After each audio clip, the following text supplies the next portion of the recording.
বোকা জুনাদের গায়ে হাত দিয়েছে সে একজন ভাইরাল পার্সন লোক। সবাই ভিডিওটা শেয়ার করবেন।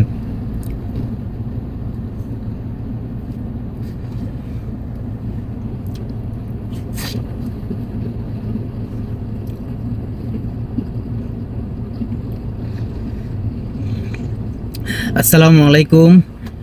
সবাই দেখলেন বোকা জুনায়েদকে যেভাবে রুম থেকে বের করে দিচ্ছে, তাকে মারধর করতেছে, সে নাকি চাঁদের উপরে ভিডিও বানাতেছে এবং কি অন্য মেয়েদের দিকে নজর দিছে এবং কি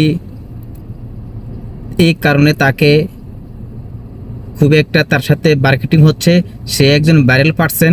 আর কে এই লোক তাকে এভাবে দাওয়া করতেছেন, সবাই আপনারা ভিডিওটা শেয়ার করবেন। এবং যেহেতু বোকা জুনায়েদের যে যারা সিনিয়র আছেন, বিপি ইমরান বলতে আরও অনেক বড় বড় যারা সিনিয়র আছেন কন্টেন্ট ক্রিয়েটর, যেহেতু তাদের নজরে আসে, সবাই ভিডিওটা শেয়ার করবেন। সবাই ভিডিওটা শেয়ার করে এবং কি আইনের আওতায় নিয়ে আসা হোক যে কে এই লোক বোকা জুনায়েদের গায়ে